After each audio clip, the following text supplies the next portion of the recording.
I'm 105 years old. I'm not afraid of dying. What scares me is something else. There are days you think you're living, but you're really just passing through your own life like a stranger. And the cruelest part is this. You never know which day will be the last of something ordinary. The last day you hear their laughter, the last day someone tells you, "Come home for dinner." The last day you still have the chance to say a sentence. You've been saving for too long. I have watched this repeat for an entire lifetime. People don't lose each other in big dramatic moments. They lose each other in small ones. "I'll call tomorrow." "I'm too busy." "I'll say it later," when things calm down. And then one day there is no tomorrow left to call. You'll listen to me and you'll nod. You'll feel it's true. But I'll tell you this now. You will forget. You'll forget the moment life pulls you back in. You'll forget when your phone buzzes. You'll forget when work piles up. And because you will forget, today I want to give you something you can do. Not to feel moved, but to change direction before everything becomes used to be. I used to think regret comes from big mistakes. It doesn't. Regret comes from the words you didn't say, the hugs you rushed, the dinners where your body was present, but your mind was somewhere else. And the most dangerous part is you don't feel danger because it looks like a normal day, a random Tuesday night, a hurried morning, a missed call, a message you tell yourself you'll answer in a minute. There's no alarm siren. You just feel busy, and you comfort yourself with, "I'm doing this for the future, but I'm 105, and I'm telling you the truth. The future doesn't need you to sacrifice your entire present to buy it. The future needs you to live right, small, steady, and real, right now." Let me tell you something. No drama, no instant tears, just an ordinary afternoon. I was about to step out when I heard someone call after me. One small sentence like, "Don't forget to stop by." I answered quickly, my mind already somewhere else. I walked away thinking, "I'll talk later tonight." But that night, life changed direction. And from that day on, I remembered that tiny ordinary moment because it taught me something painful. Some doors close without making a sound. You don't hear them. You just turn around and realize they're closed. You don't need a disaster to lose someone. You only need enough tomorrows. So if you ask me what's the secret to living a long life, I could talk about health, food, sleep, but that's not what you need most. What you need most is this. Don't let your life dissolve into a pile of repeated days. Don't let the people who matter become someday. And most of all, don't believe that understanding is enough. Understanding won't hold you. Emotion won't hold you. A powerful speech won't hold you. What holds you is a small habit you repeat to pull you back into your life every time you drift away. I call it remember and return. It sounds simple, but it saves people. Remember, I am living. Return, I am here. And you'll need to do it many times in one day. Not because you're weak, but because all humans are the same. Easily pulled, easily distracted, easily drifting. You'll slide into the screen, you'll slide into anxiety, you'll slide into irritation, you'll chase what doesn't matter. That's okay. The problem isn't that you drift. The problem is drifting without realizing you drifted. I want you to check something right now. As you listen to me, are your eyes truly seeing? Are your ears truly hearing? Or are you already thinking, "Yeah, I'll do it later"? If you are, you found the trap. The trap isn't being busy. The trap is living somewhere other than right here. And if you live like that long enough, you become a person who is physically present, but absent from your own life. So I'm going to give you a very practical framework. No vague inspiration. No lofty philosophy. 3 layers anyone can do. Layer 1, plant a marker.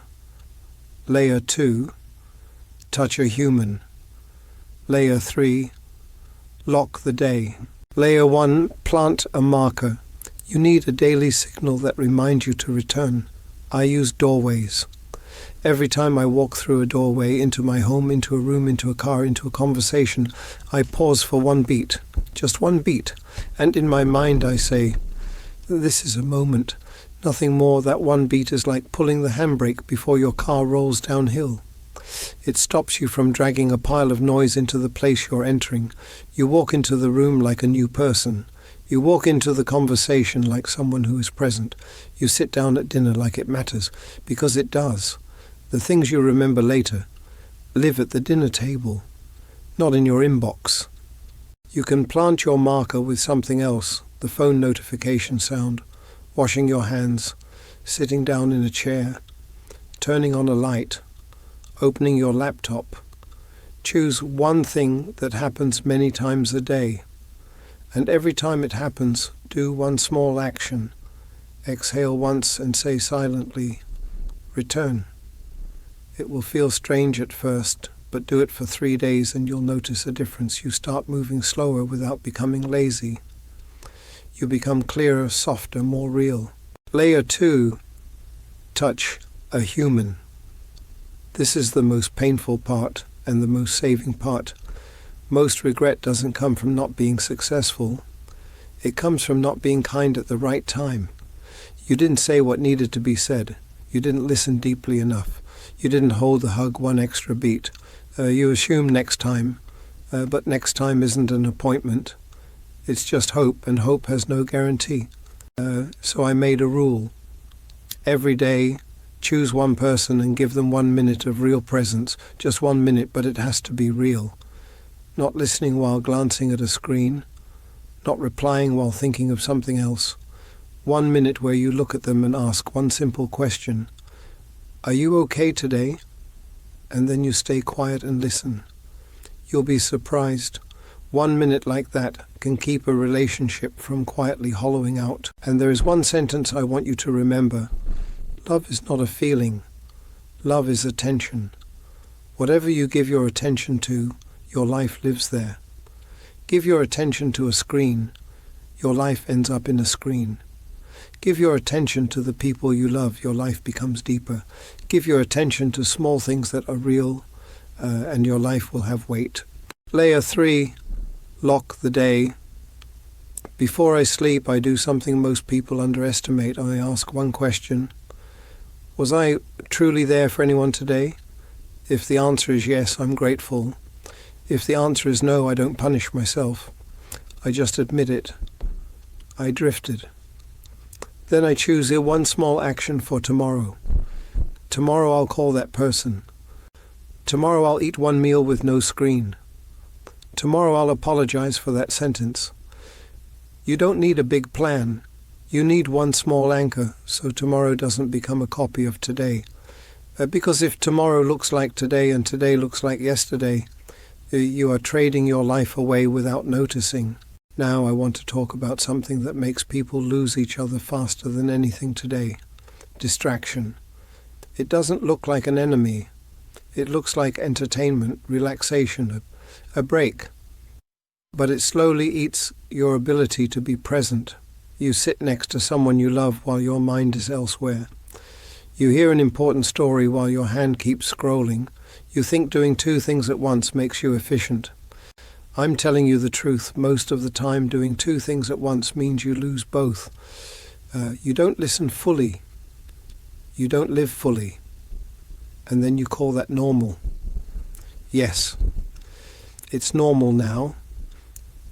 But it's also why people grow older with a loneliness they can't explain. I'm not telling you to throw away your phone. I'm telling you to take your authority back. The phone is a tool. But many people live like it's the boss. I've seen children grow up next to parents who were present, but never truly there. And I've seen adults carry a sadness they can't name, because they miss the simplest human needs. One honest look, one real question, one true meal together. So here is the new part I want in your video, so it doesn't just touch people, but actually changes them. A 7-day return experiment. not a challenge to show off. Don't post it, don't announce it, only you know. For 7 days, do 3 small things every day.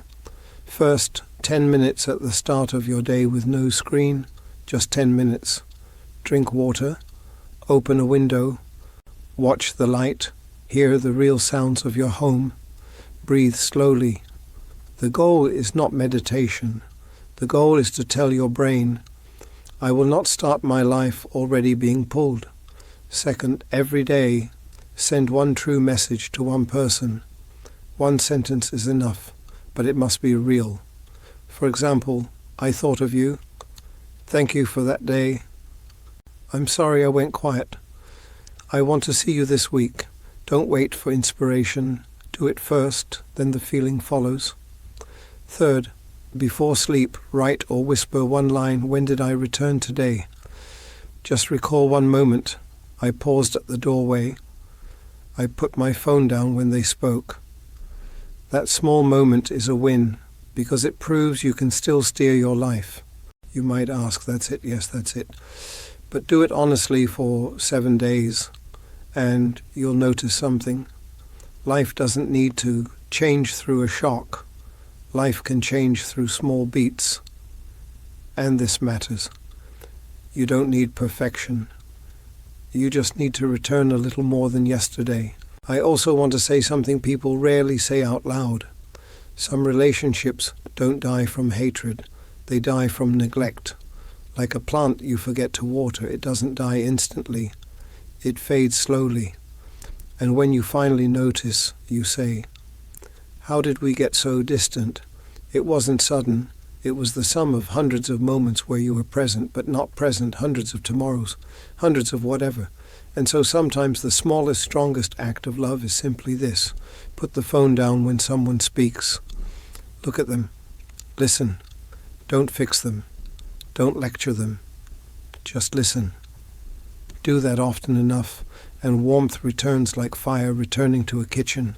There's one sentence I want you to carry after this video. Don't let anyone become used to be just because you assumed they would always be there. You don't need grand gestures to love. You just need to stop missing the small things.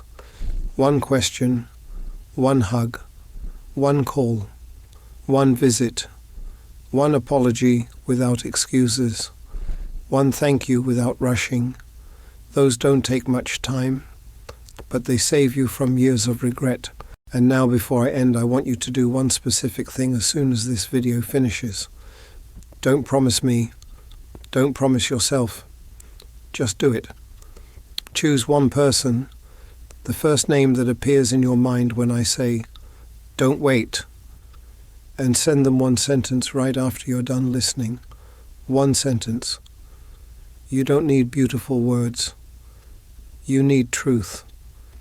If you feel shy, do it anyway, because the best parts of life usually sit right behind a little shyness. I'm 105 years old. I've lived long enough to know this. Time doesn't steal from you with violence. It steals from you softly through normal days, polite delays, and harmless-sounding tomorrows.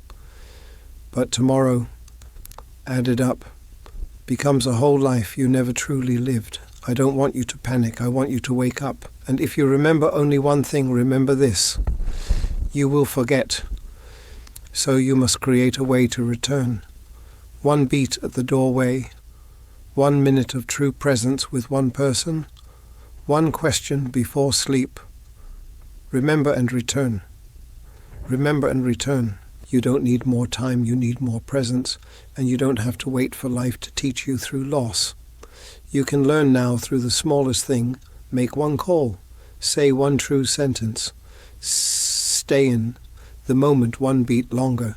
Don't wait, not because you fear death, but because you deserve to live while you still can.